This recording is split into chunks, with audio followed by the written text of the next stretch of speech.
السلام علیکم دوستو، اسلامی دعا چینل پہ آپ سب کو خوش آمدید کہتا ہوں۔ آج میں آپ کے لیے آب حیات کی سیکنڈ ایپیسوڈ لے کے آیا ہوں۔ چلیے شروع کرتے ہیں۔ CIA ہیڈ کوارٹرز کے اس کمرے کی دیواروں پر لگے بورڈز چھوٹے بڑے نوٹس، چارٹس، فوٹوگرافز اور ایڈریسز کی چیٹوں سے بھرے ہوئے تھے۔ کمرے میں موجود 4 آدمیوں میں سے 3 اس وقت بھی کمپیوٹرز پر مختلف ڈیٹا کھنگالنے میں لگے ہوئے تھے۔ یہ کام وہ پچھلے 1.5 ماہ سے کر رہے تھے۔ اس کمرے میں جگہ جگہ بڑے بڑے ڈبے پڑے تھے جو مختلف فائلز، لیبس، میگزینز اور نیوز پیپرز کے تراشوں اور دوسرے ریکارڈ سے بھرے ہوئے تھے۔ کمرے میں موجود ریکارڈ کیبنٹس پہلے ہی بھری ہوئی تھیں۔ کمرے میں موجود تمام ڈیٹا ان کمپیوٹرز کے ہارڈ ڈسکس میں بھی محفوظ تھا۔ کمرے میں موجود 2 آدمی پچھلے 1.5 ماہ سے اس شخص کے بارے میں آن لائن آنے والا تمام ریکارڈ اور معلومات اکٹھی کر رہے تھے۔ کمرے میں موجود تیسرا آدمی اس شخص اور اس کی فیملی کے ہر فرد کی ای میلز کا ریکارڈ کھنگالتا رہا تھا۔ چوتھا شخص اس فیملی اور مالی معلومات کو چیک کرتا رہا تھا۔ اس ساری جدوجہد کا نتیجہ ان تصویروں اور شجرہ نسب کی صورت میں ان بورڈز پر موجود تھا۔ وہ 4 لوگ دعویٰ کر سکتے تھے کہ اس شخص اور اس کی فیملی کی پوری زندگی کا ریکارڈ اگر خدا کے پاس موجود تھا تو اس کی ایک کاپی اس کمرے میں تھی۔ اس شخص کی زندگی کے بارے میں کوئی بھی ایسی چیز نہیں تھی جو ان کے علم میں نہیں تھی یا جس کے بارے میں وہ ثبوت نہیں دے سکتے تھے۔ CIA کے شدید آپریشنز سے لے کر اس کی گرل فرینڈز تک اور اس کے مالی معاملات سے لے کر اس کی اولاد کی پرسنل اور پرائیویٹ لائف تک ان کے پاس ہر چیز کی تفصیلات تھیں۔ لیکن سارا مسئلہ یہ تھا کہ 1.5 ماہ کی اس محنت اور پوری دنیا سے اکٹھے کیے ہوئے اس ڈیٹا میں سے وہ ایسی کوئی چیز نہیں نکال سکے تھے جس سے اس کی کردار کشی کر سکتے۔ وہ ٹیم جو 15 سال سے اسی طرح کے مقاصد پر کام کرتی رہی تھی، یہ پہلی بار تھا کہ وہ اتنی سر توڑ محنت کے باوجود اس شخص اور اس کے گھرانے کے کسی شخص کے حوالے سے کسی قسم کا بری حرکت یا ناشائستہ عمل کی نشاندہی نہیں کر پائی تھی۔ 200 پوائنٹس کی وہ چیک لسٹ جو انہیں دی گئی تھی وہ 200 کراسز سے بھری ہوئی تھی اور یہ ان سب کی زندگی میں پہلی بار ہو رہا تھا۔ انہوں نے ایسا صاف ریکارڈ کسی کا نہیں دیکھا تھا۔ کسی حد تک ستائش کے جذبات رکھنے کے باوجود ایک آخری کوشش کر رہے تھے۔ ایک آخری کوشش۔ کمرے کے ایک بورڈ سے دوسرے اور دوسرے سے تیسرے بورڈ تک جاتے جاتے وہ آدمی اس کے شجرہ نسب کی اس تصویر پر رکا تھا۔ اس تصویر کے آگے کچھ اور تصویریں تھیں اور ان کے ساتھ کچھ بلٹ پوائنٹس تھے۔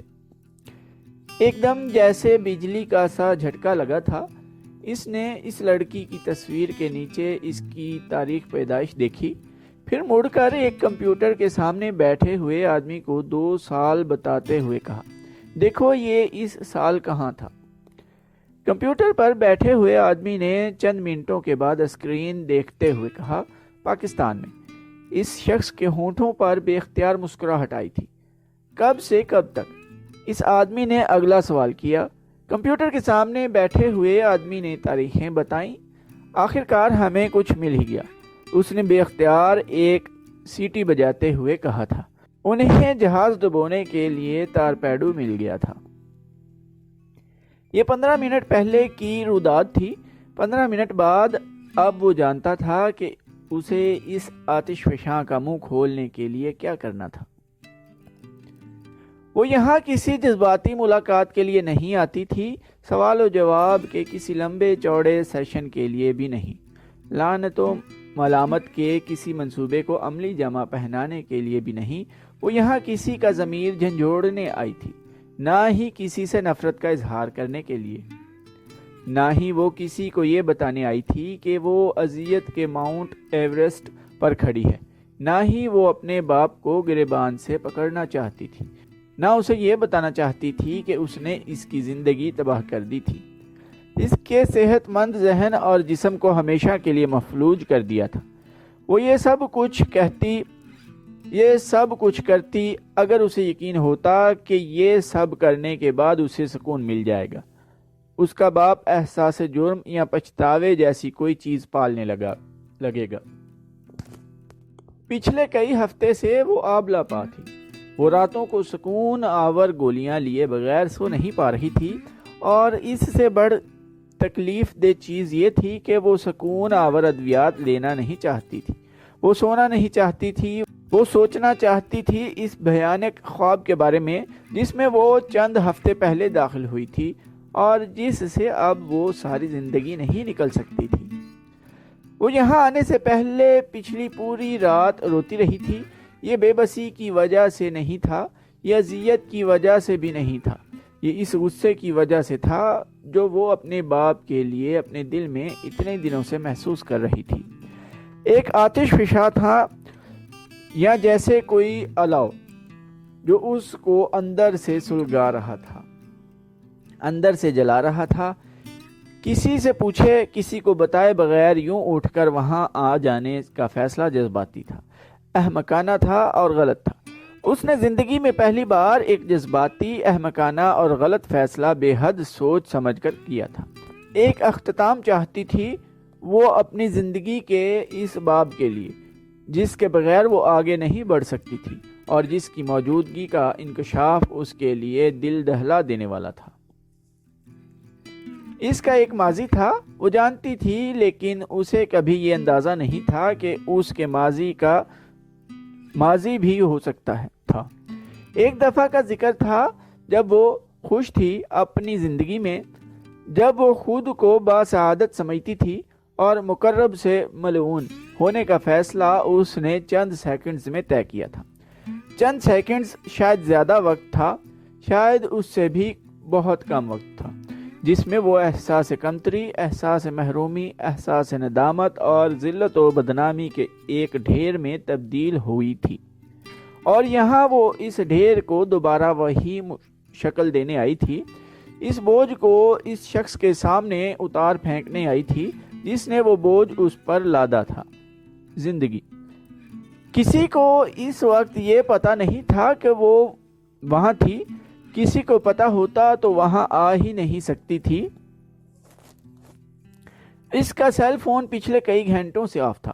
وہ چند گھنٹوں کے لیے خود کو اس دنیا سے دور لے آئی تھی جس کا وہ حصہ تھی، اس دنیا کا حصہ، یا پھر اس دنیا کا حصہ جس میں وہ اس وقت موجود تھی، یا پھر اس کی کوئی بنیاد نہیں تھی، وہ کہیں کی نہیں تھی، اور جہاں کی تھی، جس سے تعلق رکھتی تھی، اس کو اپنا نہیں سکتی تھی۔ انتظار لمبا ہو گیا تھا۔ انتظار ہمیشہ لمبا ہوتا ہے، کسی بھی چیز کا انتظار ہمیشہ لمبا ہوتا ہے، چاہے آنے والی شے پاؤں کی زنجیر بننے والی ہو یا گلے کا ہار، سر کا تاج بن کر سجنا ہو اس نے یا پاؤں کی جوتی، انتظار ہمیشہ لمبا ہی لگتا ہے۔ وہ ایک سوال کا جواب چاہتی تھی اپنے باپ سے، صرف ایک چھوٹے سے سوال کا، اس نے اس کی فیملی کو کیوں مار ڈالا؟ گرینڈ حیات ہوٹل کا ہال روم اس وقت 20 کریپس نیشنل سپیلنگ کے 92ویں مقابلے کے فائنل میں پہنچنے والے فریقین سمیت دیگر شرکاء، ان کے والدین، بہن بھائیوں اور اس مقابلے کو دیکھنے کے لیے موجود لوگوں سے کچا کچ بھرا ہونے کے باوجود ایسا خاموش تھا کہ سوئی گرنے کی آواز بھی سنی جا سکے۔ وہ دو افراد جو فائنل میں پہنچے تھے، ان کے درمیان 14واں راؤنڈ کھیلا جا رہا تھا۔ 13 سالہ نینسی اپنے لفظ کے ہجے کرنے کے لیے اپنی جگہ پر آ چکی تھی۔ پچھلے 92 سالوں سے اس بال روم میں دنیا کے بیسٹ اسپیلر کی تاج پوشی ہو رہی تھی۔ امریکہ کی مختلف ریاستوں کے علاوہ دنیا کے بہت سارے ممالک میں اسپیلنگ بی کے مقامی مقابلے جیت کر آنے والے 15 سال سے کم عمر بچے اس آخری راؤنڈ کو جیتنے کے لیے سر دھڑ کی بازی لگائے ہوئے تھے۔ ایسی ہی ایک بازی کے شرکاء آج بھی اسٹیج پر موجود تھے۔ ساسافراس، نینسی نے رکی ہوئی سانس کے ساتھ پروناؤنسر کا لفظ سنا۔ اس نے پروناؤنسر کو لفظ دہرانے کے لیے کہا، پھر اس نے اس لفظ کو خود دہرایا۔ وہ چیمپئن شپ ورلڈز میں سے ایک تھا، لیکن فوری طور پر اسے وہ یاد نہیں آ سکا۔ بہرحال اس کی ساؤنڈ سے وہ اسے بہت مشکل نہیں لگا تھا، اور اگر سننے میں اتنا مشکل نہیں تھا تو اس کا مطلب تھا وہ ترکی لفظ ہو سکتا تھا۔ 9 سالہ دوسرا فائنلسٹ اپنی کرسی پر بیٹھے، گلے میں لٹکے اپنے نمبر کارڈ کے پیچھے انگلی اس لفظ کے ہجے کرنے میں لگا ہوا تھا۔ وہ اس کا لفظ نہیں تھا، لیکن وہاں ہر بچہ ہی لاشعوری طور پر اس وقت یہی کرنے میں مصروف تھا جو مقابلے سے آؤٹ ہو چکا تھا۔ نینسی کا ریگولر ٹائم ختم ہو چکا تھا۔ تو دوستو، آج کی ایپیسوڈ ادھر ہی ختم کرتے ہیں۔ چینل کو سبسکرائب کرنا نہ بھولیے گا۔ ٹائم دینے کے لیے شکریہ۔ اللہ حافظ۔